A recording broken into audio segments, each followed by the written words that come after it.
All right. So hopefully I've got my microphone working properly. I think what it was is my other mics were overriding each other and they weren't in the same area. So um, I just need somebody to confirm that I do indeed have um, some sound. So,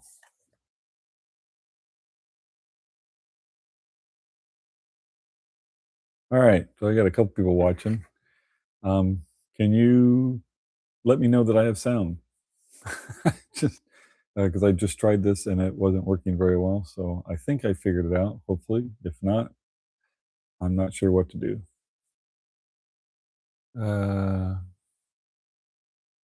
I have sound. Awesome. Yay. All right. So, okay. So a couple weeks ago, I started doing a guess my score for league, and I got in I don't know, I'm not sure the exact number, 6 or 8 league nights, people guessing my scores and stuff. And I ended up with 42 people that correctly or at least guess close enough because I didn't say you had to have the exact number, but if nobody guessed the exact number, then I would go plus or minus one. And there was a couple of times that happened, and um, one time I had a really low score, and the closest score was like 9 pins off of that. So, but there was several times that there was only one person that guessed the right number, and I had a couple times where like 8 people guessed the right number, which was pretty impressive because one of the nights was pretty high scoring.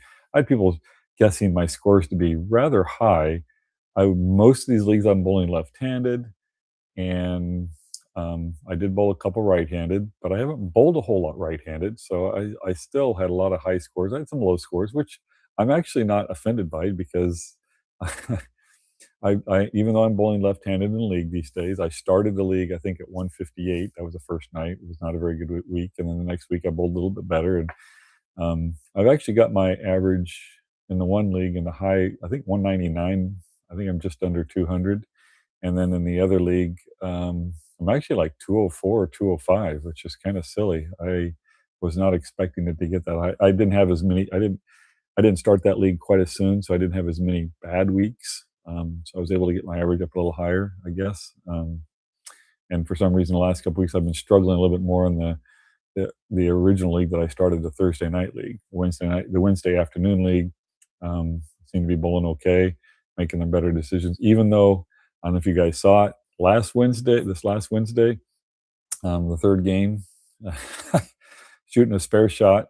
Well, okay, so I've been bowling left-handed and right-handed, so I would take the sole or the toe because I actually slice them up a little bit so I can get what I like is slippery, medium, and then grippy on the heel. So on the sole, the toe part, I was changing that out from right foot to left foot depending whether I was bowling right-handed or left-handed. So unfortunately, I noticed in league the other day that it was not the Velcro wasn't attaching very well, and I know that happens sometimes. So, um, unfortunately, on one of my shots, the Velcro or the attachment stayed on the approach as I made my way to the line, and I made a nice dive into the oil. I think I got to the dots. It was not a very pretty sight, I don't think. A bunch of people rushed to my aid and helped me up, and fortunately, I don't think I hurt myself. I did. I think I bruised my elbow here. I did. I kind of landed on my right side, which is a little bit disconcerting because I had shoulder surgery last year, and but it seems to be okay. I bowled Friday night, last night, and did okay. I'm still not throwing the ball very hard right-handed. I'm throwing it a little bit on the slow side, but my scores last night were pretty decent. I shot 636 or 638 or something like that. So not bad, almost as good as some of my left-handed scores. But that's also on a sports shot. So I think last week I practiced after the sport league because I subbed in that league also. I was on a cheetah pattern. I tried bowling left-handed. And that was not very pretty. I think I shot about 440 for the 3 games, maybe not even that much. So anyway, so I have 42 names, and there's this app called Wheel of Names. I was trying to figure out how to do this, so I guess the best way to do it is to get my. I was going to do it on my laptop, I thought I could do that, but that wasn't working out very well. So, all right. So, oh, of course I did this wrong. So, uh, give me a second here. All right. So, on my laptop, you can see there's this app. Let's see if I can get this thing so that a little bit on the glary side. Sorry about that. Maybe I can turn the. Well, I don't know if it's because of the reflection or what. Let me see if I can dim it down a little bit. Okay, let's see. Screen display brightness. Oh, come on. There you go. Let's try that. See what that does. Oops. Let me put the thing back up there. I didn't do that. Okay. Looks just as bright as it was, so I don't know. All right. So there's a lot of reflection there. It's unfortunately it's reflecting off of my TV and stuff, and maybe I should just turn my TV off. So I think I'll try that right now. Turn the TV off, see if that helps. Nope, didn't make any difference. All right, because I actually got um, my Facebook. I've got doing YouTube and Facebook at the same time. I'm sure those companies gotta love that. So let's see here. So all right. So let's see. Let's see. So I got the names over here. So I've got 42 names. You can see them on this big wheel thing, but the 42 names. This is fun doing this. I'm doing this backwards and and behind me, looking on the screen, watching to see what I'm doing. Whoops, don't do that. Get down there. Okay, let's see. Okay, back down. There we go. All right. So anyway, so as you can see on this big wheel thingy, actually so I can get a little bit closer than that. There we go. So I got the 42 names there. So I've done this before with the horseshoe stuff, so I'm kind of familiar with the program. Problem is hitting the right buttons without doing bad thing. Okay, so what I'm going to do is I'm going to hit the shuffle button. What that's going to do is going to mix the names up. If you noticed the little screen below that has names, it's only showing like about a dozen names at a time, and it mixes them around. You can see the wheels, the name on the wheels are kind of moving around and stuff. I could do this two ways. I could draw 41 names and get to the last guy, but that might take a while. I'm not interested in doing that. So what I'm going to do is just draw one name. So, all right. So when I tap this wheel, it's going to spin around and then it's going to give us a name. So, and that'll be the person who wins the drawing. And who have we got here? Eric Baker. All right. So,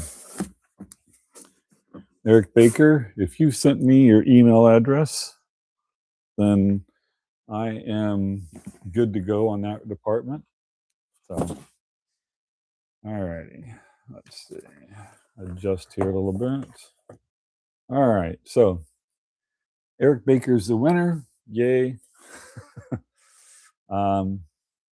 And hope you guys had fun guessing my scores. I had a little fun with it. It was a little time consuming, but it wasn't horrible.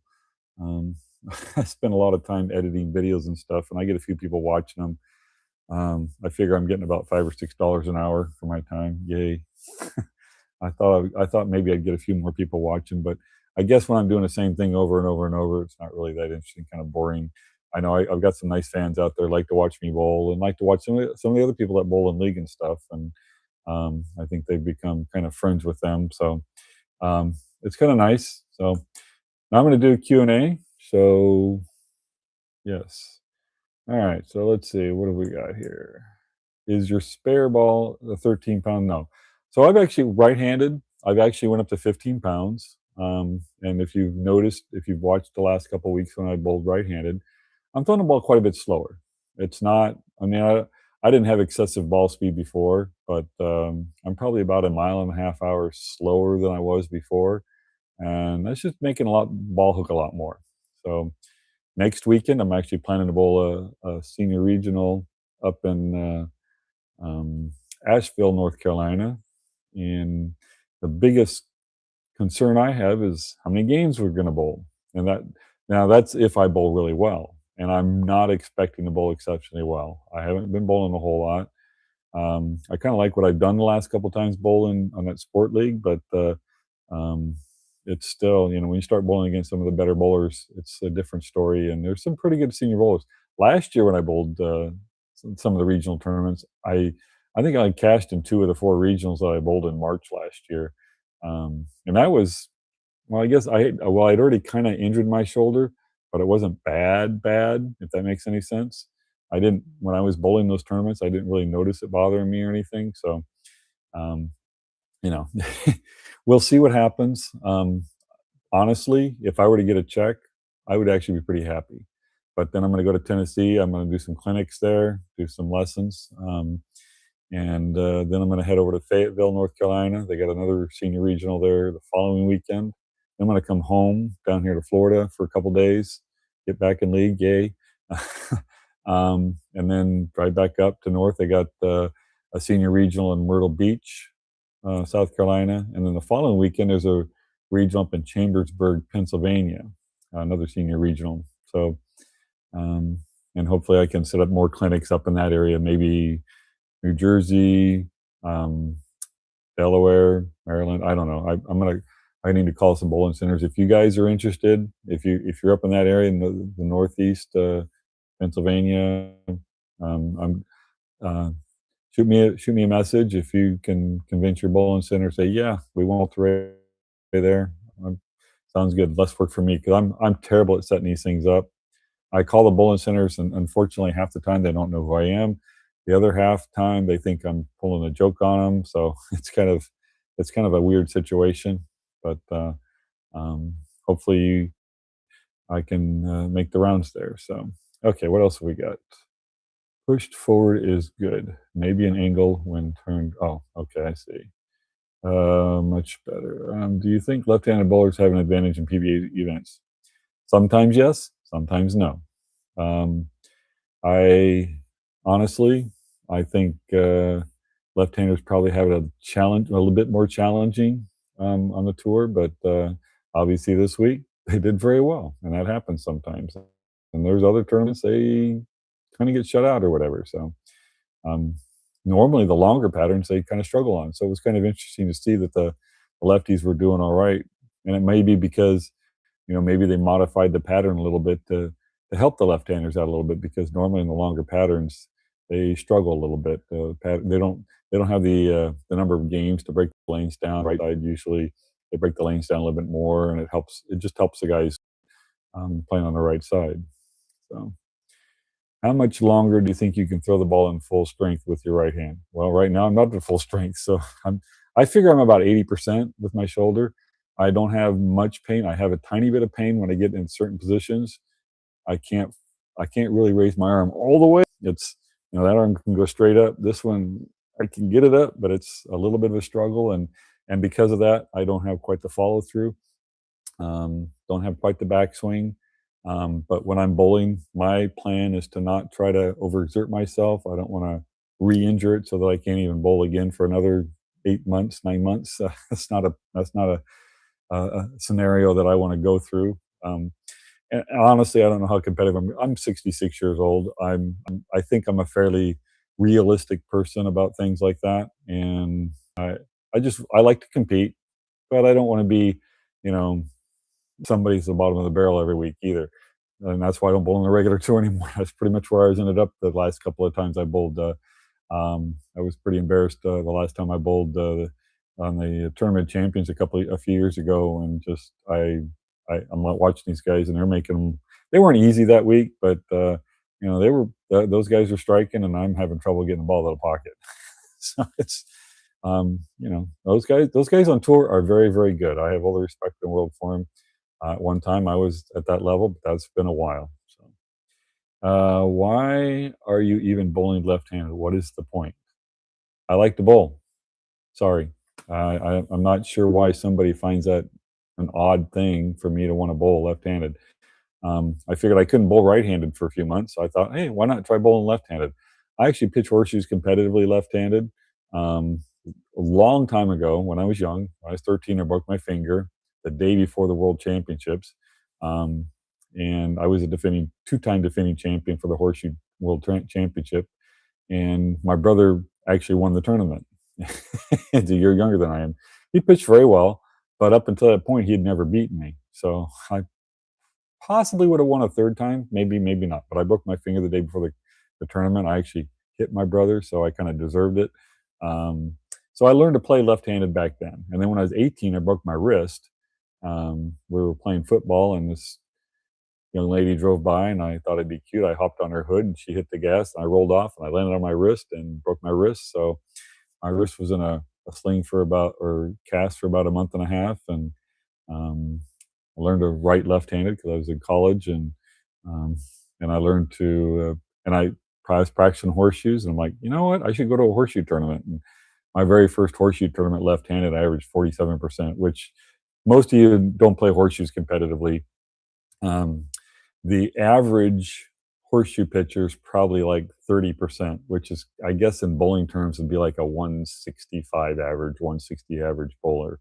And I don't know how accurate that is, but that's just kind of a fuzzy number. So I was definitely better than the average competitive horseshoe player. Now, at the time, I was 85% right handed, so it was never a big issue. But then over the years, I developed some bad habits, and my average got lower and lower, and I got really frustrated. And there was a couple of years that I didn't average 70% at the world tournament, which for me was absolutely awful. I mean, I got a little bit of temper when I compete. I like to do well, and at one time I thought 80% was bad, and here I was struggling to average 70%. I'm thinking, I'm probably about 55% left-handed at the time. I thought, if I practice all the time and don't even try pitching right-handed, I might be able to do almost as good, and I'd probably have more fun because I would be improving. So I actually did that. And the next 2 years, I actually averaged better left-handed than I did the 2 years previous playing right-handed. Now, it wasn't nearly as good as I was when I was at the top of my game right-handed, but it was still pretty good. I somehow managed to finish second at the World Championships. Um, for some of you who follow me a little bit, you may have heard of this guy, Alan Francis. He actually won those 2 years that I finished second. But it just, and then over the years, I'd get frustrated. I'd go back to right-handed, go back to left-handed, go back to right-handed. A year and a half ago, I tried playing a couple tournaments right-handed, and they were the worst tournaments I've had since I was 10 when I first started playing horseshoes. And I'm like, yeah, I just got to start playing left-handed. I even considered moving up. I'm actually old enough to scoot up 10 feet. But I managed to kind of figure it out a little bit. And the last couple months, I've actually been playing very well. I actually played a tournament today over here at the Villages, and I averaged 71% ringers, which is pretty decent. I'm the men's state champion here in Florida, and 71%, that ranks like in the top 15 or 20 of the nationals, of the stats of the people that play competitive horseshoes. So I'm pretty decent, but the guy who's the world champion, Alan Francis, that same guy, he averages like 85, 88%. And that that sounds like only a little bit of difference, but it's actually a huge difference. I mean, honestly, if I played him games and we played, one on one all the time, I'd probably be lucky to beat him 1 out of 20 games. And that's I think that's actually being generous. So anyway, good you're getting back to competitive. I bet you missed it. Yes, I'm very interested to see what happens next week. Um, Plan on bowling all right-handed. Yeah, I've been bowling right-handed, like I said. Hello from Baltimore. Hello. Will you be able to shoot live during these tournaments? If the tournaments are not if Bolt TV doesn't do them, I think I'm able to do those live streams. So yes, and I don't think these tournaments are Bolt TV's covering them. So, still golfing. I haven't played golf since I hurt my shoulder last year. And at one time, I played a lot of golf. I used to live on a golf course, and I was able to play 5 or 6 days a week, and go out hit golf balls. And anytime I wanted to just go out and go play golf. I you know I got down to one handicap. I was pretty decent. Not great, but I was pretty decent, and played in some celebrity golf tournaments. A lot of fun. I actually managed to get on a couple of winning teams. Myself, I was not good enough to win one on my own, but I was, I think I had a 73 or something one time and finished second at one of the one day events they had. And, um, but I was managed to get on a couple of winning teams. And actually, one of the winning teams, it was a trio tournament. Well, actually, I think it was the same tournament, different partners. I actually played with Marshall Holman. That was kind of fun. As you know, Marshall Holman, if you're a bowling fan, Marshall's a very good bowler. He was definitely one of the guys I loved to watch when I first came on tour. Got to be good friends with him, and competition like everybody, we all want to beat each other, and we managed to play a little golf together. He didn't play as much, or I should say, I wasn't playing that much golf when he was still bowling on tour, so we didn't play much back then. But later on, we got to play a little bit. So let's see. Do you write left-handed? I can write left-handed. It's not. It looks like a little kid wrote. It's not very pretty. um, what's your favorite all-time bowling ball? The Crush R. I mean, that was 1993. I was on the Ebonite staff, and um, it was my best season ever. I won 7 tournaments, and I don't know, I probably won 4 tournaments using that ball, and bowled really well at a bunch of other tournaments. One of the tournaments I didn't win was the U.S. Open that year. I think I led it by 550 pins, and I know I used that ball a fair amount. And I also used a Crush, which was a urethane ball, but I think I used the Crush R on TV. Bowled a decent game, just got beat, and that happens. So, and then the Danger Zone when I was on Brunswick staff in '96, I won quite a few tournaments with that ball too, and they just came out with it. And lately, that's one of the balls I've been using, the new one that just came out. I'm using a 12-pound Target Zone from Laneside Pro Shop. Okay, well, that's not gonna hook a whole lot, so that's kind of a beginner ball, I guess, a good spare ball.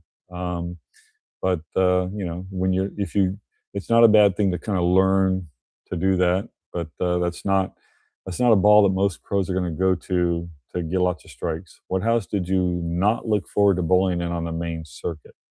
Um there was a couple houses that I may have not bowled well, but I always had the attitude back then I wanted to conquer it. So I don't know that there was. I'm sure there was a couple centers that because especially if we didn't go to them very much. But if we went to a center more than a couple of times, or more than 5 or 6 times, I probably ended up making a show there. But there's probably a couple that I didn't, and it doesn't mean I didn't like the places. It just sometimes things don't work out. And there's others that I absolutely loved, um, like Edmond, Oklahoma. We bowled there in the very first 2 tournaments that we had there. I won, and then the next 3 years I didn't cash. So it's just kind of weird how stuff like that happens. Let's see. After your fall in the lane last week, did you buy new slides to avoid it happening again? I felt like you didn't slide as much next day. I was a little bit cautious after that. I did have some other. I used the number 10 on my toe. The problem is they're kind of cut for the heel, so they're not, or not the heel, but the bottom part of the sole. So I want to do a little trimming on them. But I was a little cautious, and you know, obviously when you fall like that, you don't want to do it again. So is the Pro Tour just a power game now? Would there be a place for a modern day version of you on the tour? Um, I think if a guy's super accurate, I think they can still do well. But unfortunately, and I wouldn't say, I don't, unfortunately is not the right word. However, there's a reason why guys hook the ball, because it works. If it didn't work, they wouldn't be doing it. But I think it's an advantage for the guys that can go straighter and hook the ball. And these guys are pretty good. I mean, I hear all these comments about, last week the scores were pretty high the first week, and they're like, oh, they're bowling, the easy lane conditions. I'm like, go out there and bowl in those easy lane conditions. See if you can come within 30 pins of your league average, because those lane conditions are way more challenging than you realize. Those guys out on tour are very, very, very good. I don't know how else to put it. I see comments like that all the time, and there's no comparison to league shots, sport, the house shots to the sport shots to what the guys are bowling on tour. and those guys are just very, very good. That's why they're out there. If you think that they're not very good, you're just not very bright. I'm sorry. Um, the guys often complain about the Bolero centers. What about a center can make it a bad house, poor maintenance or lane conditions?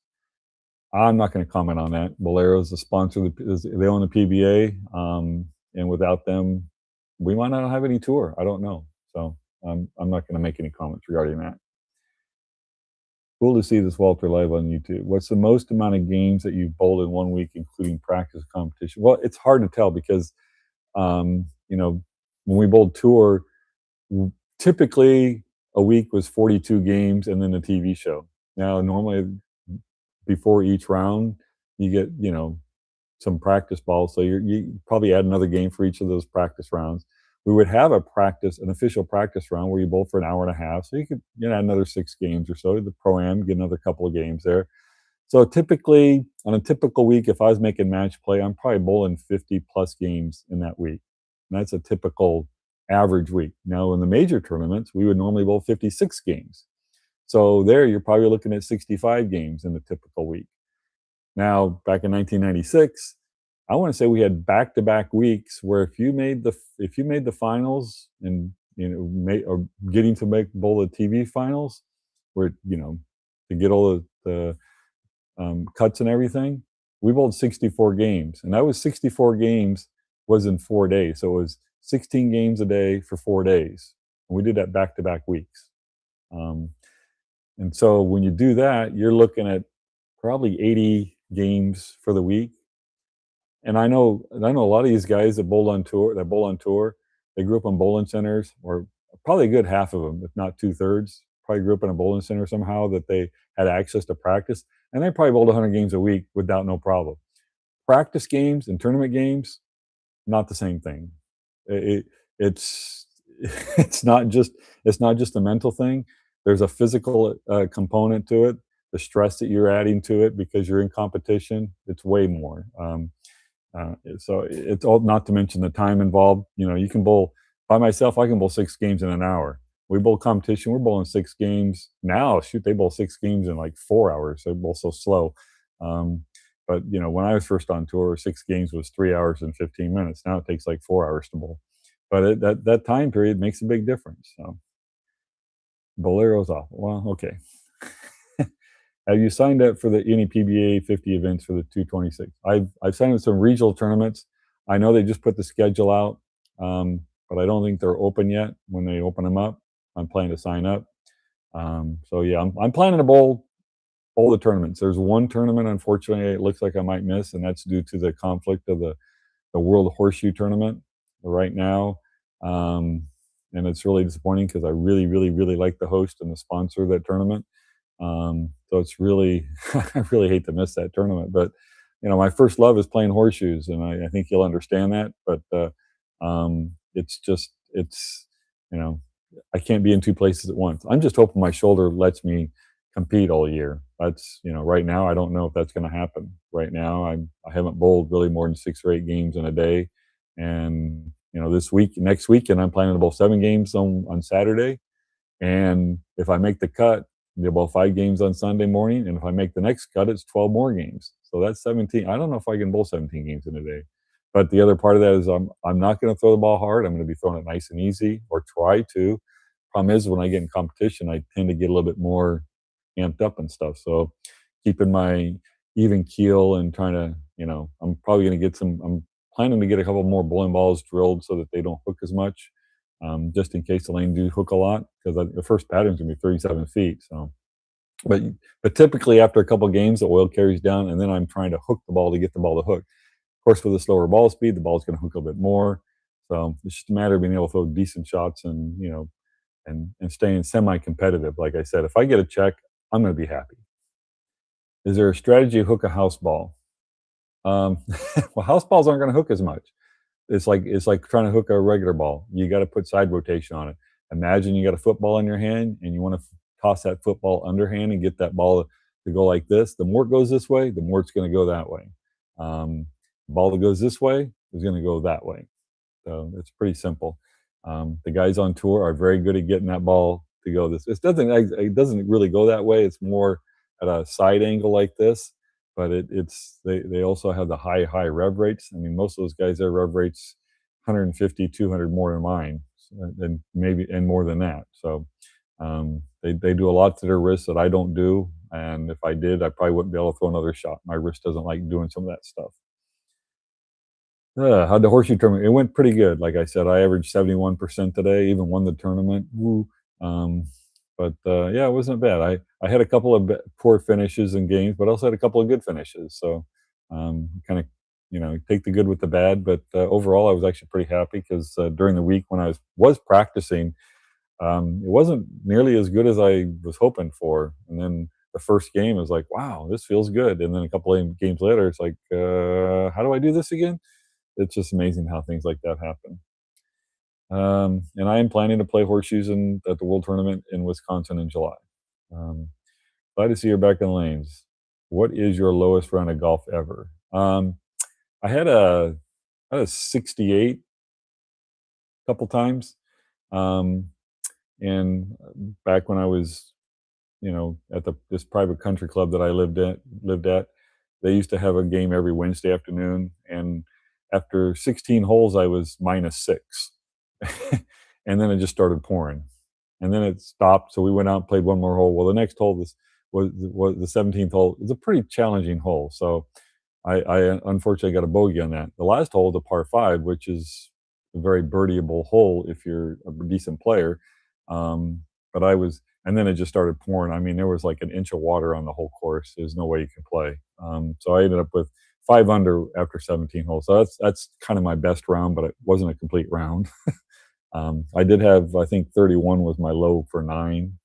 Um, and it was it's a decent course. It wasn't, it wasn't a super easy course. It wasn't super difficult, but I think if you follow golf, I think it had a rating of like 130 something, or a slope of 130 something with a 72 whatever rating or whatever.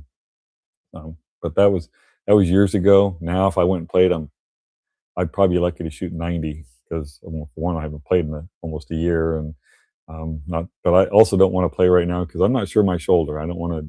I don't want to hurt it. And the next time I do play, and I even though I don't have the most efficient swing, I'm fairly aggressive. So I'm trying. I don't want to hurt myself. That's just the way it comes down to. So let's see. What was best bowling alley you've been in or out of the U.S.? I There's so many good bowling centers. I enjoyed bowling in the Northeast because normally we got really good reception there, and the crowds would come out, and it was just fun bowling where there's a lot of people watching you instead of bowling with a few people watching. Um, 130 something. That's a fairly tough slope. Um, who was one of the most annoying bowlers you had to compete against? Anybody throw strikes against me? I'm gonna go over here and look at my Facebook one. Let's see. Okay, I gotta. So the reason why let's see, so I don't look so weird. Have you done any weight training to keep strength up as we all get older? I'm terrible at doing weight training. I've done a little bit when I was trying to strengthen up my arm, my shoulder. So, what days do you bowl at Fiesta Bowl? I bowl league Wednesday afternoon and Thursday evening, and then I sub sometimes. But after this next week I'm going to be up in North Carolina. So, but I'm gonna bowl league, and then after leave on Wednesday, if I bowl league on Thursday evening, I'm going to start driving to North Carolina. So, when releasing a bowling ball on the lane, should your arm be close to your leg as you about to release the ball? Typically, you want to get the ball as close to your ankle as possible without hitting it. And back when I was young, I actually clipped my ankle. And now I'm sure people notice, they watch my videos, and my ball's got to be this far from my ankle. And I'm like, when I started bowling again, I thought, oh, I'll work on that. And it's like, man, I was trying to do that. And I go back to look at the video, and I think, wow, man, I'm really trying to get close. And I like, and I'm just having a tough time doing that. I think I did get the ball to get a little bit behind my back, which I think is good. But yeah, getting close to my ankle is just like I'm not sure exactly why. but I also know that I did that in horseshoes, and my horseshoe game really suffered. So that may partly be why my bowling game isn't what it used to be. Not to mention, I'm much older. You also get when you get older, you lose your flexibility. But I know that that's only part of the reason. I think it was just somehow I got bad habits. It may have been. I've had a couple of injuries. I had a groin muscle injury when I was in my about when I was about 30, and then I had another one about 4 years ago. And those things definitely took a toll on me. I thought I had a pretty good knee bend, and I think I still do, but nothing compared to what I did when I was younger. So, um, it's just a matter of doing those, you know, kinds of things. And but if you watch all the guys on tour, they are pretty much right next to their ankle. Mr. Zawaki, sorry you didn't win. I have to say the pits in Huntsville are not the best anymore. Never seen people pitch anymore. Unfortunately, yeah, horseshoe pitching is not the most popular sport, and it's less popular than it used to be, which is really frustrating. I think it's a great game. I think the problem is it's actually a very challenging game to learn how to play, and most people just get too they see a really good player and they go, "Oh, there's no way I can do that." I'm not sure what they think, but um, they they're just not interested in pitching. And I think it's a great game. It's something I've been doing since I was 9 years old, and so. Are you still tossing dead eyes? I actually use the Clydesdales, which is of one of the models. Who could forget Marshall or Mark? Yep. Not a fan. I don't know who you're not a fan of, but okay. How do I bowl good in tournaments? Zach, you want to practice? My suggestion is practice on really challenging lane conditions. That's going to make you a better bowler. Everybody wants to score well, bowling on house shots and stuff like that, where your scores are really high. And honestly, that doesn't do you any good. It gives you a big ego, and oh gee, I can strike a lot. But as soon as you get on a lane condition where if you miss right and the ball goes right and you miss left and it goes left, and you're like, oh my God, how do I do this? And unfortunately, I've even got that way now, where because I'm so used to bowling on the easy house shots, and it's like I start throwing the ball everywhere, and it's like, oh my God, I can't even hit that target anymore. I used to be pretty decent at that, and it's very frustrating. But yeah, practice on tough lane conditions. That's going to make you a better bowler. And learn to make spares, learn to throw the ball straighter, learn to hook the ball, learn to do more than one thing. Bowling is not just one thing. There's too many people who think that bowling just stand here and throw it there and that's the way it works and change balls and stuff. No, you got to learn to do lots of different things. All right, let's see. I play straight, similar to you. Do you ever try to hook the ball more and play middle lane? Well, Jim, I actually hook the ball a little bit. I may not hook the ball like the kids. I've I've played the left part of the lane back in the old days. They would oil once a day, and as during the day, the shot would start maybe at second arrow, and by the end of the day, you're playing fifth or sixth arrow, and I loved playing there. Um, Now, like I said, I don't hook the ball like the kids do, but I loved playing that inside line. It's completely different the way they play their inside line because their inside line, they're still get it out to five and get it back to the pocket. We were going inside line, we're going like 25 out to about 15 and back to the pocket, where these guys are going 25 to five and back to the pocket. I remember the first year they had a 52-foot pattern about 15, I don't know, maybe 20 years ago. And all the touring players were complaining, oh my God, I can't get the ball to hook on the back end. Yeah, it's only hooking this much instead of this much. I'm like, you guys don't know what you're talking about. Um, when you set the ball down at 27 and it gets to 16 and it gets back to the pocket, that's fallback. These guys think fallback's going out to nine and back to the pocket. They don't know what fallback is. Um, let's see. Did you ever bowl a Peterson? I did. I bowled twice and not very good. And the second time I thought, well, I'll use my rubber ball. And I tried finessing my rubber ball into the pocket. That didn't work. I mean, the guys that are both bowling the best, basically just throwing BBs at the head pin. And I wasn't trying to do that. I was trying to, shape the ball a little bit, even with with my black diamond, and it wasn't working. So it was not a good experience for me. And to me, it's um, not really what I call bowling, if that makes any sense. Grandpa and dad both passed away, now huge fans as I am. Family very much bowlers and horseshoes. Oh, well, thank you. What's your opinion about banning certain types of balls? I if well, I think what some of the organizations have done, including the PBA, I totally disagree with their rules on urethane. They have the PBA has had a hardness rule. The USBC has had a hardness rule. If they just enforce that rule, wouldn't be a problem. But they don't enforce the rule, so they kind of let it happen, and then a lot of crybabies were complaining because somebody else was being able to do something they couldn't do. And I just I don't see it. I all the reasons they have for why urethane's bad to me are basically they're faulty arguments. That's my opinion. I haven't bowled in 20 years.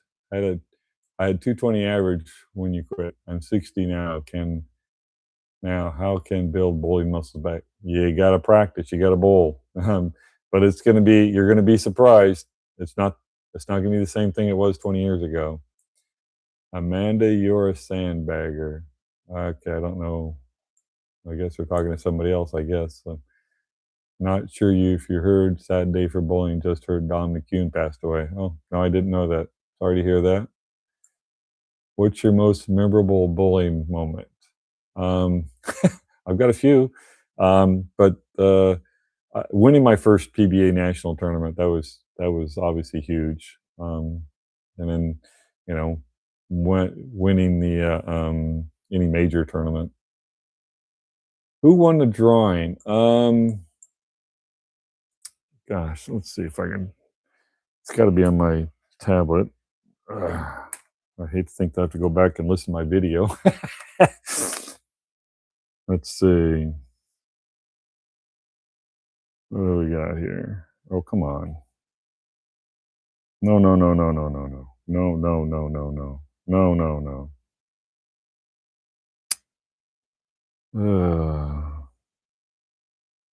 It took it away. That's not good. Eric Baker. So I better write that down because I might forget. So excuse me. I have a piece of paper. So.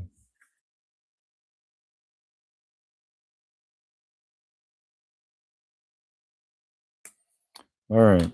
So so Bob, Eric Baker. Hope all is well. Thanks, Dan. It's not perfect, but it's going okay.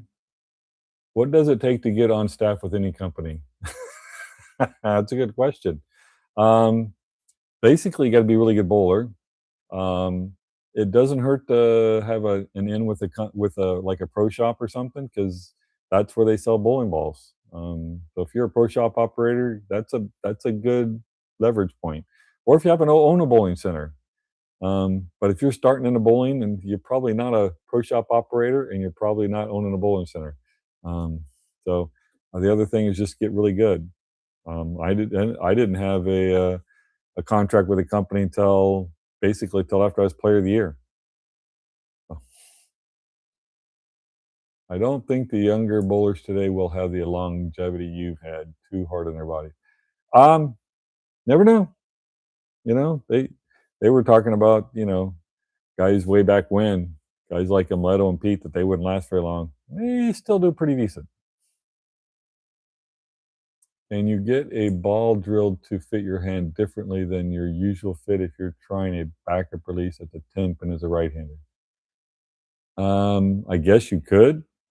I use I use my same basically specs and everything. I just do it different. I just throw the ball different. I don't throw a backup. I throw it straighter. It still hooks a tiny bit, but it hooks way less than my strike ball. But that black diamond also goes much straighter. So it's a combination of both. So are you still in PT for your shoulder? No, just myself, and unfortunately, I've been pretty lax on it the last weeks. The PBA came to New Orleans. I was thrilled to be there. Brian Voss was at his short peak and won. Brian Voss was a good bowler. Do you always use an arrow as a target? Pretty much, yes. Ever bowl the Southeast tournament? I guess that'd be a no since I don't know what the Southeast tournament is. Is it harder to throw a strike or a ringer? That's a good question. For a beginner, it's harder to throw a ringer. For a professional, it's harder to throw a strike. That's my opinion. Now, unless you're bowling on really, really, really, really easy lane conditions, but even still, the top horseshoe pitcher averages 85% ringers on average. I mean, when he has a good tournament, it's like 88, 90%. I don't know of anybody who bowls that throws that many strikes. I mean, they might do it for 3 games. They shoot a 900 series if they got 36 in a row, which is pretty impressive. Trust me, I'm impressed by that. I never did that. I had 28 in a row in a tournament, in a PBA tournament once, but 36 in a row is pretty impressive. But to average 260 for league an entire season, you know, I think you probably got to be averaging about 80% strikes. 80%. And that's 260 average, which kind of nobody does. I mean, that's like the record, but that was like one time. That's the highest ever. The highest horseshoe tournament average is 92.4. I had that back in like 1994. That's a slight difference. And it wasn't, and when we pitched horseshoes in that tournament, I probably pitched 300 shoes. That's 30 games in bowling. So it's not like a real short streak or anything like that. It's a completely different thing. But the beginning horseshoe pitcher, you're lucky to get 2 or 3 ringers out of 100. A beginning bowler can normally get a couple of strikes. They're going to get like maybe a strike a game or something like that. So to me, and that's 10%. So to me, it's a lot easier for a beginner to get a strike than it is to get a ringer. So a little bit more luck involved in bowling. Horseshoes, a little bit less luck involved. I mean, you can get lucky ringers, there's no doubt about it, and you can have shoes bounce off. That happens. But it's not near as much as in bowling, where you can throw a great shot and not get a strike, and you can throw a bad shot, or unfortunately, more important, it seems like more often your opponent throws a bad shot and they get a strike. So that's my opinion on that. Some don't believe me. Weather and humidity affect lane conditions. A little bit. I think it's more up there. I mean, everybody's got an excuse. All the lanes are different because of that, because of that, because of that. And humidity definitely makes a difference, because humidity is moisture, and water and oil don't mix. So, but if the lane condition, if the cleaner cleans the lane completely, and I think that's a big part with the lane conditions, the lane maintenance. If they can get all the oil off and then they put oil on it, shouldn't be a problem. So, what's the difference in ball reaction between symmetrical and asymmetrical weight blocks? You're asking the wrong guy. I don't really pay attention to that stuff. I know it makes a difference, but I think it's like that much. I can move my feet. I can move my hand position or whatever. It's I don't think it's that big of a deal. But I know that there's many people that stake their reputations on. Oh, you got to use this ball at this time. You got to use this ball at this time. Like, mostly it's a guessing game, but there's some people who think, oh, I know the answer. When's your next event in Michigan? And last year you practiced shoes in Jackson. How did you like the pits? When I go to Jackson, Michigan, I like going to those horseshoe courts. They're not the best in the world. I like the clay there. They got good clay. I've played in the indoor place, but it's been 20 plus years. I don't know. I'm not sure I know we got a schedule out, but I don't think we got any tournaments in Michigan this year on the schedule. But I might be wrong about that. Um, so, um, but I do like going there. Let's see. Have you or do you bowl on string pins? I have. And if so, do you like it, and how can I improve? I'm not sure what that means. If you want to improve, you got to practice. But I bowl on string pins. I just bowled last week. You may not have seen the video. But last week I did bowl at Dan Knowlton's little bowling center he has. He's got 2 lanes in his garage, which is where he parks his motorhome. He built it specifically to have 2 lanes. And it's beautiful. He invited me. I'm going to go back on Monday, practice a little bit. but he has string pins, and they're same kind that I bowled tournaments with, but the strings only did to me, it was only like a couple of shots here or there where the strings actually affected the pin carry. String pins tend to be a little deader, if that makes any sense, almost like they're waterlogged or whatever. But I thought the pin carry there was almost true, like the regular pin, like free fall. Um, and everybody, I know a lot of people are in an uproar about it. Um, I think they're making improvements. Hopefully, they'll make even more improvements on the string pins. And then one day, there's not going to be a huge difference between the way the string pins fall and the way free fall pins fall. But my basic notion about that is the better bowler is going to be the better bowler. It's not going to be like all of a sudden the player of the year is not going to have no chance of being a good bowler anymore. That's not going to happen. He's still going to be a good bowler, or she. So I, um, I think some people make more out of it than they need to, but some people, unfortunately, way too many people don't like change. I think that's the biggest thing. Have I ever bowled on Deadman's Curve oil pattern? I think I have, but I honestly I don't. I'd have to look at the pattern to see what it is. But I'm sure I bowled on it. I honestly can't remember what the actual pattern is. So I'm an animal lover. I don't hear yours tonight. Do you still have them? Yes, they're. Um, my wife is back in the bedroom. She was watching something. She had the volume up pretty decent, so I shut the door, and the dogs and the cats are in with her. So, were there any storm balls you liked? Um, I never really. I used Storm a little bit. Unfortunately, Storm was not interested in having me use their stuff, so didn't really use their stuff very much. Since you started pitching at age 9, I'm wondering if horseshoes is similar to bowling, like youth, junior leagues, and so on. No, not quite. It's hard for me to explain that. When I was growing up, I wanted to play horseshoes, and I can't explain why. I think I know why, but it's a guess. My dad was really good friends with the 1960 men's world champion, who also happened to be a good bowler. Um, and they used to do exhibitions together. My dad would be the one, or you know, this other gentleman, Don Titcomb, he would be doing the pitching, and my dad would be straddling a stake. He'd he'd sit in front of the stake and do stuff like that. There's video clips on the internet my brothers posted about with them both on there. But I think I saw them a couple times. I must have saw them when I was very very young, and it made an impression on me. I guess that's a total guess. And I just remember I wanted to pitch horseshoes, and my dad finally taught me how to pitch horseshoes when I was 9. I went out and pitched all the time, and I got very good very fast. That by the next within a year, within 12 months, I finished second at the Junior World Championships when I was 10. That's where I got my nickname Deadeye. It wasn't from bowling; it was from playing horseshoes.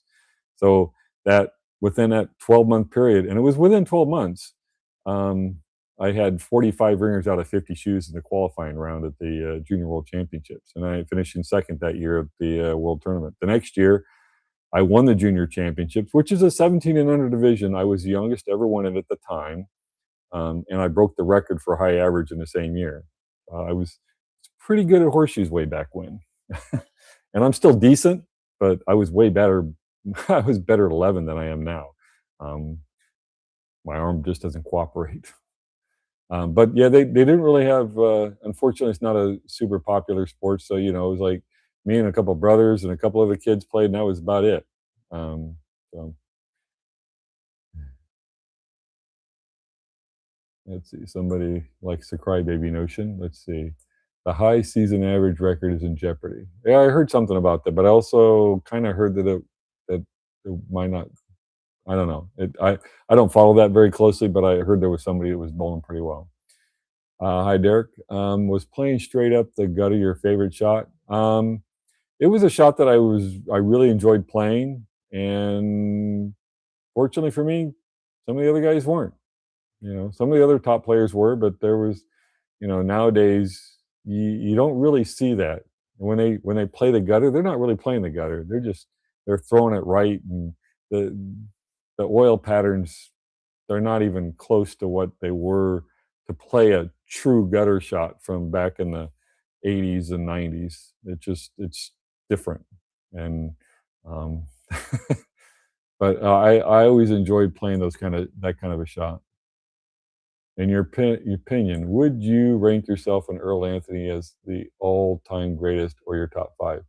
Um, well, I've always said Earl Anthony was number one. He bowled 14 years on tour. He was six-time Player of the Year. So I managed to get seven Player of the Year. However, it was in a 25-year stretch. So I did it in a longer period, but I also had a longer career than him. He retired when he was Player of the Year. He was 45 years old. He had most titles than anybody. I'm pretty sure when he retired, he thought there's probably nobody going to come close to that because he was so dominant. Um, and Mark Roth, who was a very good player at the time, was quite a few titles behind him. And I think Mark ended up getting 34 titles. So it, I think had somebody had more than 40 or 42 or 44 titles, I'm pretty sure Earl would have stayed on tour. That's just my guess. Um, nowadays, you got two guys, Jason Belmonte and EJ Tackett, who have been very dominant the last 10 years, especially Jason. He's got seven Player of the Year titles. And I don't know the exact number of years that when he was first on tour and including last year, because he's still a major threat to win Player of the Year. It's not like he finished 25th or 50th in the points last year. He was still top five. Um, and so I don't know if that's like a 14-year period or something. So he's right there with Earl. So to me, I kind of rank both of them a little higher than me.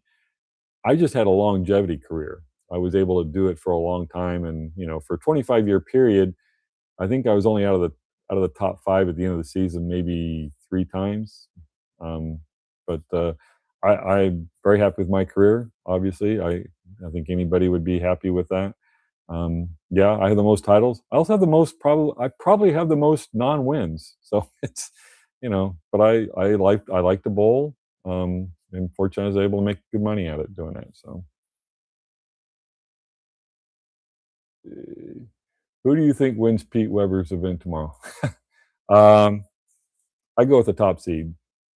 So, um, and I watched the last couple of frames of that while I was um, practicing after our league last night. Um, and it was an exciting match for those guys to go 1-5. So I found a duck pin bowling ball back in 2001, and I was still amazed that I still have it, which I had it in my basement in my apartment. And yes, I love my bowling history, and I hope I can keep this duck pin bowling ball in my bowling collection, which I know duck pins are common in New England. Okay. Do you still go to AMF Galaxy West Lane still, or talk to Brian in the pro shop? I used to live in Ocala. I don't live in Ocala anymore. That's a little further away for me. It's like 35 minutes for me. And the bowling centers down here in the villages are a lot closer, so that's where I go. Brian used to bowl the league down there, so I used to see him when he came to bowl the league. He's not bowling the league this year, so I don't see him much anymore. Um, when you were playing straight down the 1-2 board, what target were you generally looking at, and were you afraid of throwing in the ditch? Um, I'm probably one of the few guys that kinda hit the target they were looking at. Most of the guys on tour, the right-handers, typically hit about 2 boards left of their target. So if they wanna play 3 board, they gotta look at 1 board. In fact, it was kinda funny because we were playing on a cheetah pattern here at this league, and one of the guys who throws it fairly straight, apparently he hits about 5 boards left of where he's looking, so he had to look in the gutter to throw the ball, like, up 3. That's a bit extreme, but you gotta figure out what works for you. So for me, if I'm looking at 2 or 3 or whatever, that's usually where I was if I hit my target, that's where it is. And I think it's also because I was going a little straighter. The guys that hook the ball, like their body angle a little bit different. It's amazing. If you get behind somebody and watch them and see where the ball crosses the arrows or whatever, if you're standing right behind him or if you're off even 2 lanes and see it, you're gonna see 2 different things. It's amazing how that is. And I think some people don't really look at that and notice that very well. So it's a um, kind of a not really a trick of the eye, but there are so many things that aren't exactly the way you think they are, if that makes any sense. So we get fooled by a lot of things. And yeah, you definitely don't want to throw in the ditch. That gives you a zero. But when I was bowling pretty well and I liked that reaction I had, it gave me a little confidence and I could normally then repeat the shots. So yeah. How's my mom? She's doing all right. I went and visited her last at the beginning of last month and she's doing okay. Will you be at the TOC in Akron this year? I will not. Ezra and I say hello. Oh, well, thank you. Let's see. Oops, what happened there? Not sure why it's doing that. That's kind of weird. Do flat patterns separate the men from the boys? Unfortunately, and it's really kind of sad. You know, we got a couple of scratch leagues here at the villages, and most of those guys don't want to bowl on the sport patterns. And I'm kind of disappointed about that. I would, if you got a scratch league, I would think you'd want to bowl on a sport league, a sport pattern. It's going to make you a better bowler. But too many people, their egos get involved, and they want to show off they're averaging 220 or 230 or whatever, or they don't want to be frustrated trying to shoot 190s or 180s or 170s or whatever the case is. And I think that's kind of a sad state of affairs with the bowling industry. That everybody needs to be bowling really good scores all the time. And honestly, you're going to be a much better bowler if you learn to bowl on really tough lane conditions. Yeah, it's nice to be able to strike a lot, but if you can hit that when you need to hit that, that feels like this, and that's just But if you're used to hitting this all the time, when you got to hit that, that's not easy to do. So. Um, Should you snap your wrist at the end of the ball release to get the revolutions on the ball? Well, snapping it is kind of what they do. I mean, they do what they call a yo-yo release, where their wrist goes like this, and they really roll their wrist to get that extra. I don't do that. My wrist doesn't like doing that. Um, when I bowled two-handed, I could do that a little bit, but even two-handed, my rev rate was still pretty low compared to the guys on tour. Not to mention my ball speed was low, so and not to mention my accuracy wasn't that high. I could throw strikes and stuff. I got several 300s bowling two-handed, but it was not quite to the level of being super competitive, even on the senior tour. I used it a couple times, and a couple times it worked pretty well. There was one tournament a couple of years ago at the Senior U.S. Open. Pete Weber was bowling phenomenal, and I'd made the cut, and I just couldn't quite figure out what to do. And I'm watching him, and he's just he's swinging, he's going like fourth arrow out to 4-5 or whatever, and he's a great bowler. Don't get me wrong, and and I'm like, well, let me get that a try two-handed. So I did that, and I actually started climbing the board. I actually got to sixth place at the end of the tournament. I was actually pretty happy with myself because I was able to do that a little bit. I got a bunch of good breaks and stuff, but it was like when I threw decent shots, it was good, and when I threw the bad shots, it was kind of like so bad I wasn't getting the bad breaks. If that makes any sense, I got a few splits and stuff, but it wasn't like just missing by a little bit. It's like I missed by a lot, and that turned out to be a good thing, or not a horrible thing, if that makes any sense. So it's just there's been a couple of times, when the lanes start getting, the more inside, and I can play inside, but I also realize that my low ball speed, the pins aren't going to fly around as much. So, like, if I could get a little bit more on the ball, and that's why I started fooling around with the two-handed release. So, um, talk about what it's like when you bowled matches against Norm.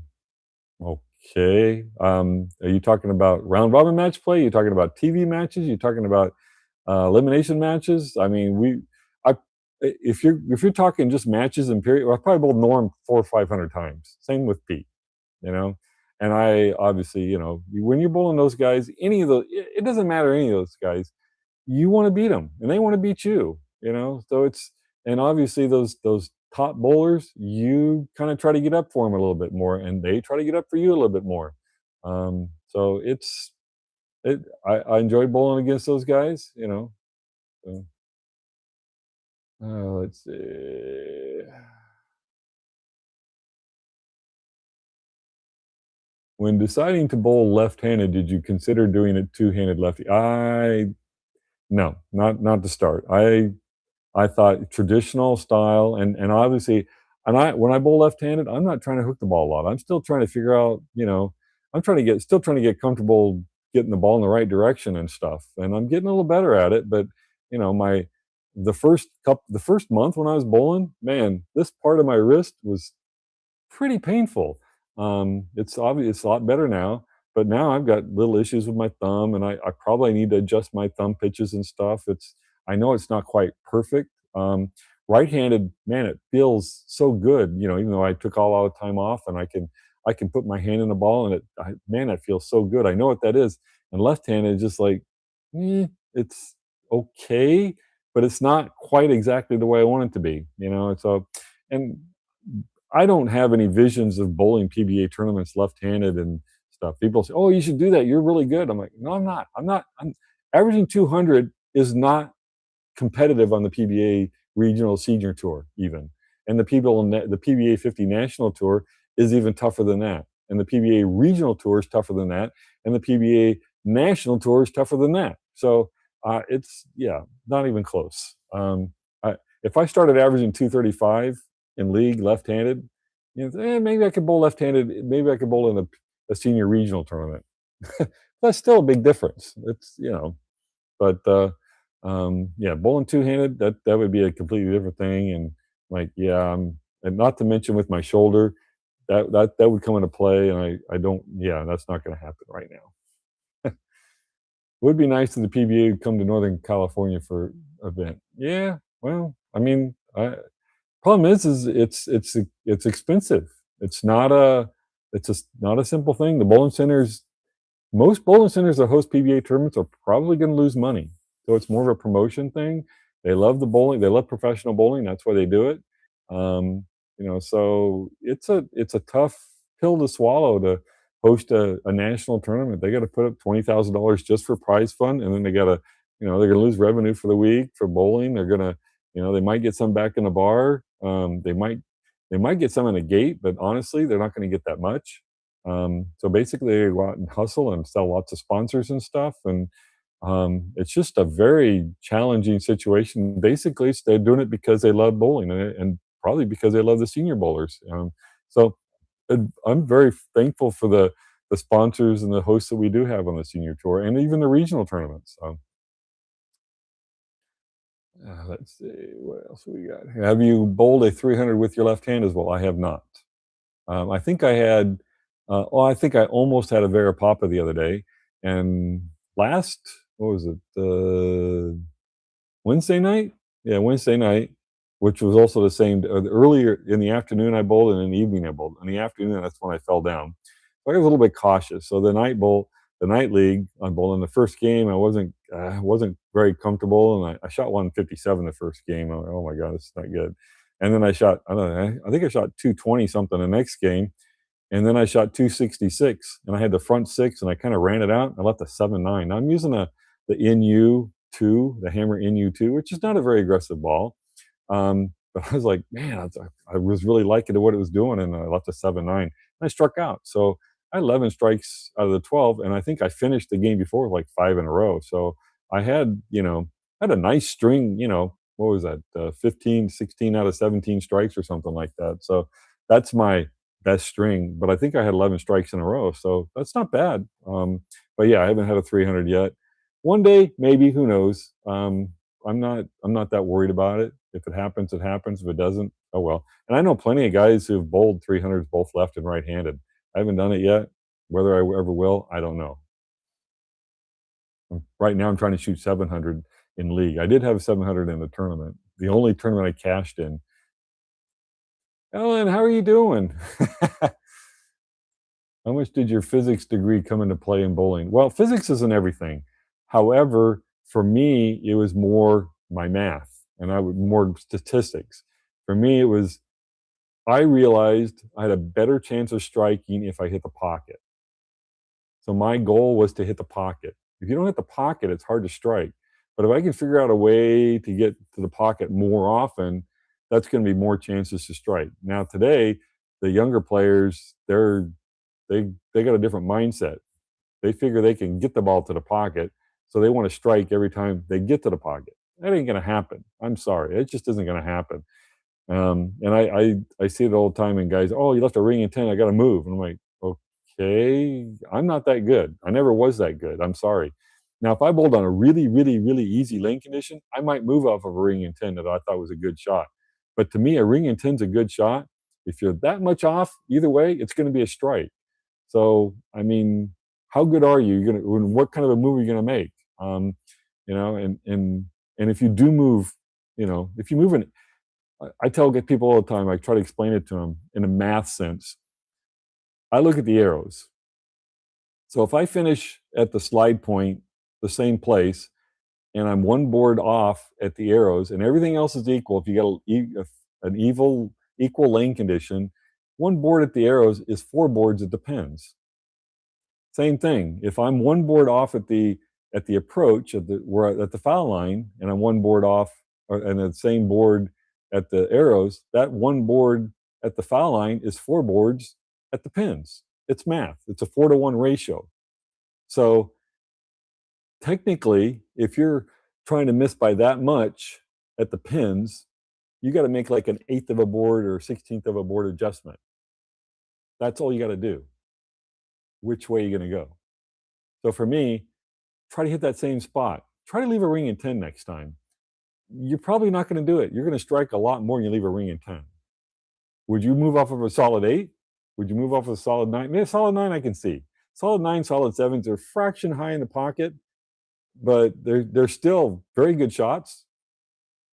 Should be strikes. But to me, a ring in 10, yes, a light shot where the headpin comes over and scouts the 10, to me, it's a worse shot than a ring in 10. It just happens to be a strike. Same thing as ripping the rack, you know. It's a strike, but it's not the shot I'm trying to go. I'm trying to hit flush in the pocket to get old 10 in the pit. Same thing. A Brooklyn shot, a crossover shot, it's a strike. Is that a better shot than a ring in 10? I don't think so. Tripping a 2, is that a better shot? Missing the headpin and getting a strike. And if you're that good that you can do those things, good for you. I keep kidding people about that when they do that. Oh, you're that good, you can play that rack to do that. I'm just kind of kidding around because there's nobody that good. Because if they were, they'd do it all the time and they'd frustrate somebody like me all the time. But there's nobody that good. I'm sorry. Let's see. What else we got? Do you have any PBA 50 or 60 tournaments coming up to watch you bowl on Facebook Live? Yeah, I'm actually planning to. I've got 4 senior regional tournaments the next 4 weekends, and hopefully my shoulder lets me bowl. Next weekend is Asheville, North Carolina. The weekend after is Fayetteville, North Carolina. The weekend after is Myrtle Beach, South Carolina. The weekend after is Chambersburg, up in Pennsylvania. So those I'm planning to stream live. I should be able to do that. Hopefully they haven't changed the policies. So let's see. Did you use as much bevel on your thumb left-handed as you do right-handed? Just about. I kind of did that, but the problem is I also used to I like to use a lot of tape. So my right hand, and the reason why I use a lot of tape is, for one, you want to have a nice tight thumb hole. That's my personal thing. You want to have a nice tight thumb hole. When I do my clinics and stuff demonstration, I'll actually throw a ball with just my thumb in the ball. That's how tight my thumb hole is. I can throw the ball with just my thumb in the ball. Left-handed might not be quite that tight, but it's still pretty tight. So, but if you have no tape in your thumb hole and your thumb swells, then you can't throw the ball. So I want to be able to take tape out and put tape in and still have tape in there. So I don't want to be taking tape out and all of a sudden go from tape material to that slug material, ball material, whatever you want to call it, because that's a lot smoother or whatever. And I don't want to deal with that. So I like to make sure I've got 4 or 5, 6 pieces of tape in there to start with. But the thing is that means that thumb hole's got to be a lot bigger.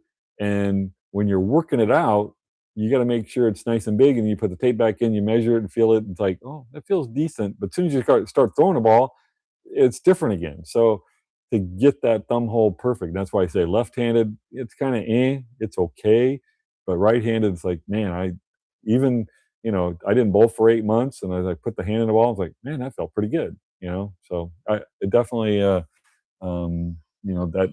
I got a good idea of the feel in the right hand, and even though it's my left hand and it's my hand, it's like, I'm still not sure about that. Did I ever get a bowl with Earl Anthony? I did. I bowled him in match play a few times. I couldn't tell you. I might have beaten him once or twice. I almost got to bowl him on TV. My very first TV show. I needed a double in the 10th frame to beat Malacosta, and I let the ring in 10. And I said, "Oh shoot!" And they bleeped me out. So it looks like I said something else, but I didn't say something else, honestly. Um, so let's see. Somebody else. Are you going to be at Wayne Webb's tournament in July? I'm planning on it. Yes. And like I said, hopefully my shoulder lets me bowl all this summer. So yeah. When you go to practice, do you practice for score, or are you more focused on spares? I do both. I mean, when I bowl, I shoot at my spares. You know, um, and you know when I came back right-handed, I was missing a lot of spares, and now I bowled a little bit. I bowled enough now that I'm a little bit more comfortable where my feet should be and where my target is. Not to mention my release on my spare is quite a bit different than my release on my strike ball. So that release and my no follow through kind of thing that I have, it's like, "Ee." So but I've kind of managed to kind of get it a little bit where I'm getting the ball in the right direction most of the time. So, and obviously spares are important. It's going to be interesting to see how it works next week. I'm, like I said, I hope I can get a check. All right, let's see. I think I got some more questions over here. That was all the Facebook ones. Let's see, where are we at? Oh boy. All right.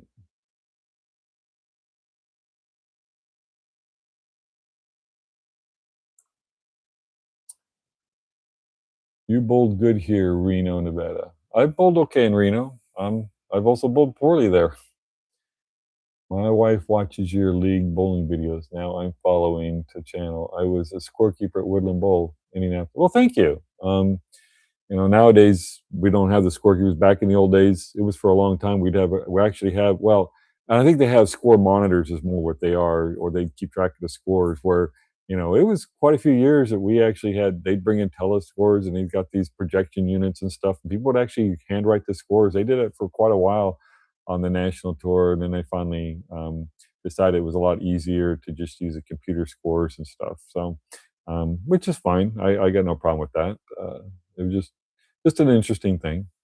Um, Big fan of yours from Michigan. When I was younger, I met Marion Ladowicz. Did you ever meet her? I did meet her at Grand Rapids. I think I want to say she was in her 90s when I met her. I didn't know who she was really that at the time. I kind of knew a little tiny bit. But I mean, they talk about Liz Johnson being the goat of the ladies bowling, but Marion might be the true goat of the ladies tour or ladies bowling, because I mean she was so dominant ladies bowling back in the 50s. Now obviously there wasn't as many ladies bowlers back then, but there's still quite a few. But Marion had a reputation for bowling with the men and beating the men all the time. So and if you watch an old video, if you can watch an old video of Marion Ladowicz throw the ball, you're like, whoa. Now they didn't hook the ball a whole lot way back when, but she basically had a 5-step delivery where she got the ball into the swing in that first step, where now we kind of teach a 4-step delivery. She basically had a 5-step. She get the ball in the swing. She had a real high backswing and just ran up and threw the ball. And I like that. When I teach bowling, I like to get the ball in the swing nice and early. It makes your feet go faster. It helps get you good ball speed. That's one of the things I like to teach a lot of. And when I do a lot of my teaching, that's the biggest thing I look at is timing for me. Get the ball in the swing early, get your feet moving. I hear people all the time say, "Oh, your feet are too fast. Your feet are too fast." You watch the guys on tour; they got nice, fast feet. There's a reason for it. Helps them get that good ball speed. So, let's see. Keep calling them crybabies. Nothing wrong with that. That's what they are. No bowling ball wins everything. Good shot making does. Yeah, I mean, it, the same thing can be said about the reactive balls. You got guys that throwing the ball straight or using a reactive ball. You know, when the reactor balls came out, that's what they talked about. They said, "Oh, you guys are using these cheater balls." It's like, okay, now it's the other way around. And I'm like, which is it? Why don't we just go back to plastic balls? You know, obviously the ball companies wouldn't like that, but it's just it's kind of amazing, and I don't understand the philosophy that they use, and I think most of their arguments are basically invalid. I really do. Okay, let's see. If you can't afford a new ball every 3 months, what is your advice to care for your ball? Most important aspect, is it surface or baking? Um, Unfortunately, I'm spoiled. I get bowling balls all the time. They always coming out with new bowling balls. You don't need to have a brand new bowling ball every month or every week. I mean, you can get one every week if you wanted to. If you're if you're independently wealthy and you like to do that, fine, go ahead and do that. But you don't need to do that. I work for a company, Brunswick. They make some great stuff, and they got a bunch of good brands for them. But you don't have to have every single brand new bowling ball. Um, Now, as far as taking care of them, you're really asking the wrong guy. I know they got stuff people like to spray their balls and stuff. I don't do that because I'm lazy. Like I said, they give me stuff, and that brand new surface is different. And I do know that the baking that they do, you don't want to put it in your oven, put it at 400 degrees. That ain't gonna work. That's not good. There's a special, you get some, dishwashing soap. Sometimes that does it. You get so well. I know that my bowling ball sits in the back of my car during the summertime. You pick it up, and there's just oil everywhere, and that's part of how that works. Of course, down here in Florida, it gets pretty warm, especially in the car. But that's kind of what's going on. The bowling ball does absorb the oils, and it does change the surfaces, so it does make a difference. There's no doubt about it. But you don't have to have a brand new ball every 3 months, even. So, but ball companies probably don't like me saying that, but that's my opinion. But obviously, I like Brunswick stuff. They do good for me. And I've got a I got a bunch of balls I got to drill. I'm getting ready to go on some tournaments, so I got to go see my good pro shop driller and get some of these new bowling balls drilled because for one, I want to be competitive, and two, I know they different balls do different things, but I'm also good at moving my feet and doing different things. So my problem is right now I can't throw the ball real hard. And I don't want to. So let's see. Where are we? Have you done a 900 series in league? Nope. In league, I think my highest league score is actually two-handed, believe it or not. I think I shot like 844 about 5 years ago, 4 or 5 years ago, bowling two hand. I think I missed a pocket like 5 times. It was stupid. I think I struck every single ball that I hit the pocket, and maybe one that I didn't. And it was also like the first shot, the fill ball. It was like so it was just kind of weird. I don't even think I shot a 300 that night. I'm not even sure, um, um, but it was just I do remember I had like 5 non-strikes and shot 840, which is kind of silly. But back in 1982, bowling PBA regional, I shot 857. That's my high series. I went 300, 299, 258, three ring and tens. And then I finally equaled that with a reactive ball. And that was with the yellow dot. And I finally equaled that with a reactive ball about, I don't know, 10 or 15 years ago when I shot the same score for 3 games. But in league, yeah, I think 844 might be my high in league. And I couldn't tell you how many hundreds I have because I don't keep track of that stuff. I don't know how many 300s I have. I know I have over 110 in PBA competition. I don't have a lot in league because I didn't bowl league for very much. So um, I do know how many 300s I have bowling two-handed because I've only got 5. That's a lot easier to keep track of. But 3 of those are actually in PBA 50 tournament competition. So, or actually, well, one was a doubles tournament. One was it was over 50, under 50. That was the last one I bowled. And then I bowled 2 others on the PBA 50 tour, and then I bowled 2 in league. One with a plastic ball. Do I use vacuum grips? I do not use vacuum grips. Let's see what's else. Hugh Miller, a left-handed pro bowler, helped me be a better spare shooter by watching this show in a mirror. I was right-handed. I'm an old Allison transmission employee, not bowling. Yeah, Hugh Miller's a great bowler, very smart guy. Yeah, I think unfortunately the spare game is not given as much credit or consideration by some of the younger players, which is, that's their option, I guess. The reason I always explain why you were the best was because you bowled over 3 generations of the game, saw all the changes, and were still successful, and you were either winning or in contention. Well, thank you. Do you spot with your left eye? I have 2 eyes. Use both of them. Please explain to people that there's a luck factor in bowling.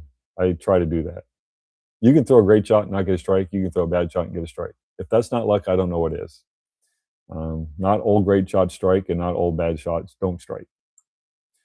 Did you ever know any pros on tour that had a ball speed of less than 15 miles per hour? Yeah, there's well, and this ball speed, that you're measuring, it depends on where you measure it. Believe it or not, that ball is going to slow down about 3, maybe 4 miles an hour before when you let go of it to when it hits the pins. Depends on how much friction there is. The more friction there is, the more the ball is going to slow down. Now the guys on tour, they throw it hard. They throw it pretty firm. They're like 2 to 3 miles an hour. Well, now they're about 4 or 5 miles because I throw it slower. Harder than I am. I was, I don't know, kind of on the lower side with the ball speed, but I also had a lower rev rate. So it kind of went hand in hand, kind of. But with that, you don't get the pin action. For me, if I got a scout once a week, that was pretty good. Where these guys, they get 2 scouts a game, It's like, hey, it is what it is. So, let's see. That question answered. Let's see, what else is there?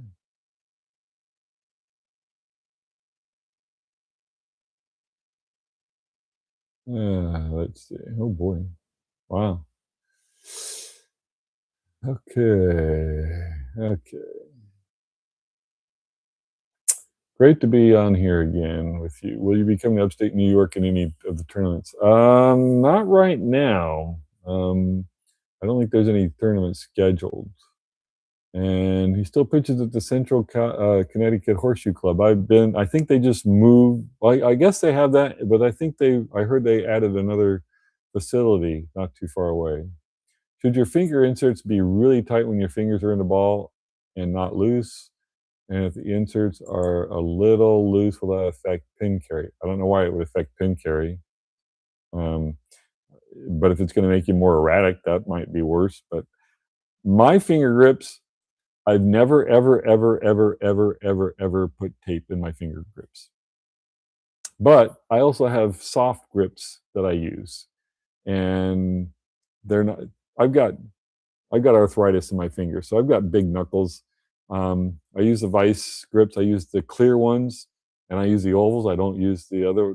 I use the oval side, and I use 9.5 for my middle finger and an 8 on my ring finger. So, I got decent knuckles. It's unfortunate, it's arthritis. So, I actually had to change my span. Oh, it was almost 16 years ago. It was like the summer of 2010. I was player of the year on the regular tour, 50 years old, I'm bowling the senior tour, and I'm bowling in practice sessions or I'm bowling in tournaments. And during the 15 minutes of warm up or whatever it was we had, it was 15 minutes at that time. My hand is just killing me, and I'm like, oh my god, this is just hurting and hurting and hurting. And I'm like, I mean, I was bowling okay, but it was like it had to kind of loosen up my hand, and then I bowl the tournaments and it'd be okay. But those first 10 minutes is like excruciating pain, and I'm like, at the end of the season, I'm considering not bowling anymore because it hurts so bad. And I'm player of the year on the regular tour, and so I actually had a couple guys help me, and I shortened my span, and it felt much better. And now my arthritis, I still have it, but it's not as painful as it was.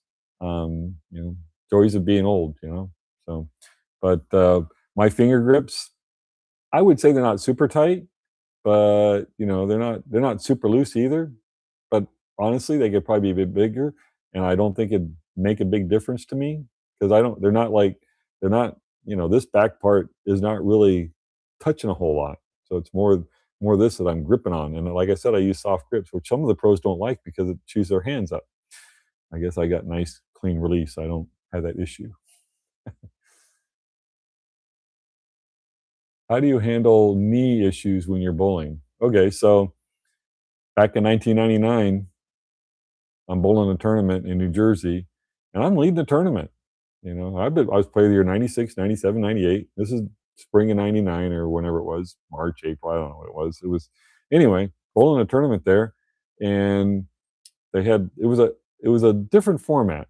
It was like cut, round robin match play, cut, round robin match play, or something like that. Eventually, they made a cut to the top 16. So I was leading the tournament with 16 games to go, and I'm in the top 16. And all of a sudden, it's like somebody was stabbing me with a knife with my left knee, and it's like, oh my god, this is not good. I ended up finishing 16th. I want to say Rudy Kazamakis actually led that tournament. Anyway, um, so I'm like, oh my God. So the next couple of tournaments, my knee's just killing me. Finally, Mike Miller, Albuquerque, New Mexico, to the no thumb bowler. Um, he suggested I get a good knee brace and, just, wrench it up and do that. I finally went and saw a doctor, and he's like, yeah, now I weighed like, I don't know, 210 pounds at the time. I'm 6'2", so I'm overweight. I know that, but I'm not excessively overweight. But the doctor says, stop bowling and lose some weight. I'm like, that's how I make a living. He says, yeah, you got arthritis, whatever, yeah, just, lose some weight. I'm like, okay. Um, I've never had surgery on my left knee. And so I started wearing this knee brace, and it's got the hinges on the side. It's not an expensive model. I know Brian Leclerc, he spent like some ridiculous amount of money, went to specialists and had operations and stuff. And he had this special knee brace built specifically for his body. Mine's a generic thing. You can buy it at the local store. It costs like $30, and it does a trick. I've been wearing that since 1999, and it's funny because when I'm bowling tournaments, I wear slacks and it's over my knee brace. People don't see it, so it's not a big deal. I'm bowling shorts in these tournaments around here, bowl league down here in Florida. People, oh, what's wrong with your knee? Oh my God! Like, oh, it's nothing. I've been wearing this thing since '99, and I'm like, oh, okay, and I can bowl without it, but it's kind of like it gives me a little extra support, and my knee doesn't bother me near as much as it did back then. Um, I'm think, preventive maintenance. I don't need for that to happen again. So if it's going to help, fine. And it doesn't bother me to bowl with it. So, and I don't. If you've noticed, when I bowl left-handed, I'm not wearing a knee brace. It's only when I bowl right-handed, and I can bowl games without it. I just, you know, and probably right now the way I'm bowling, I could probably bowl without it because I'm not putting as much stress on it because I'm not as aggressive at the line. I'm not trying to throw the ball real hard. So, but yeah, it's for me. I got a nice knee brace that kind of helped a lot. And like I said, I'm fortunate. Never had any uh, surgeries on my knee, so very fortunate in that respect. To pick up a 10 pin, do you bend your wrist down to make the ball go straight? Like, I'm not sure what you say my wrist down. Um, Typically, you want to have your wrist in kind of a neutral position. You know, some guys say you want to go backwards or backwards like this, but that's not necessarily true. It's really what you do at the point of release. So most of us learn to come out of the ball, getting that nice rotation on the ball, get the ball to hook. Problem is we forget how to throw the ball straight, which is just coming out of it naturally like that and let the ball come out. So I kind of like what I teach people is kind of like lift your pinky, you know, kind of like throw a backup reverse hook. You don't really need to do that, but it's kind of like try to do that to get the ball to go more end over end because that's all you're trying to do. Just trying to take the side rotation out of the ball. EJ Tackett is phenomenal about that. I mean, he does it way better than I do, killing the ball because he puts like 5 revs on the ball, and when he throws a strike ball, it's 500 and something rev rate. So it's really impressive that what he does. It doesn't hurt that he grew up in a bowling center, but still, that's some very impressive. The the amount of technique that he's able to do.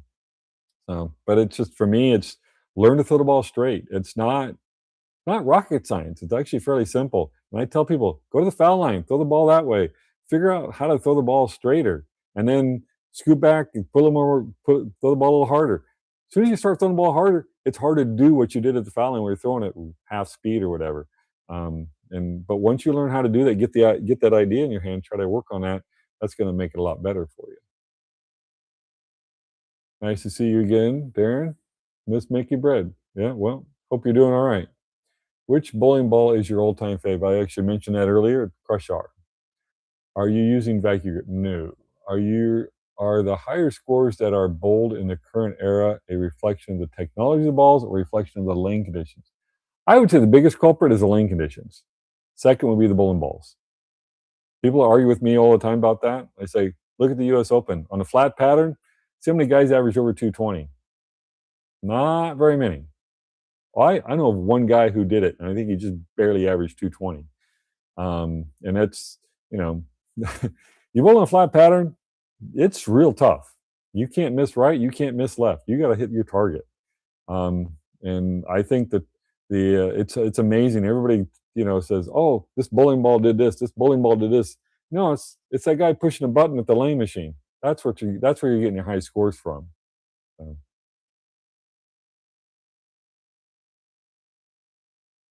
any good Mo Pinnell stories when you're throwing Mo Rich? uh, didn't really hang out with Mo that much. He'd come out and try to help me or try to whatever, but we really didn't converse that much, which is interesting because he has a big chemistry background and a little bit of physics and stuff, and I've got a degree in physics. You know, but we really didn't talk a whole lot about that kind of stuff. All right. Back in the early 2000s, you had a pretty high end over end rev rate. I remember watching you in Norwich against Norm, and you were hitting the ball hard. Okay. Um, I my my ball, I actually remember watching a show a few years ago or a year or two ago, watching an old TV show. I think it was the '87 Miami tournament, and that's an end over end roll. I'm like, wow, I didn't realize I threw it that straight then. Because before that, I hooked the ball. When I first came on tour, I didn't know how to throw the ball straight, and it kind of morphed into that. I found out that the straighter I threw it, the better I would bowl. It worked out for me. But I also, was able to hook the ball a little bit. Like I said, I never hooked the ball. I don't hook the ball like these kids do, but I had no problem. I didn't mind playing an inside line, and I learned a long time ago to drift around the ball return and play fifth and sixth arrow. I had plenty of good rounds doing that. Um, you know, early 2000s, yeah. But the thing is by the 2000s, the rev rates on tour, even though they are way higher now than they were then, they were getting pretty high. So me compared to everybody else, yeah, I threw the ball pretty straight. Now I throw it even straighter compared to the guys. But when I was first on tour, my rev rate was kind of in the middle of the pack. Um, and I didn't really know how to throw it straighter. So I did a lot more of the slow hooking it and trying to curve the whole lane and stuff. And I was okay at it. But it became when I learned to throw the ball straighter, I became a better bowler. It just worked for me. Um, but there are times throwing a big hook, definitely an advantage. And there are times throwing a straighter was an advantage. It turned out that I was pretty good at figuring that out and making a few good shots here and there. Hope you guys enjoyed that. And congratulations to I think it was Eric. Oh, Click, yeah, Eric Baker. Um, I, if I don't have your email address, I'll try to contact you somehow. But I got to look at my records. But hope you guys enjoyed that. Have a great night and see you around.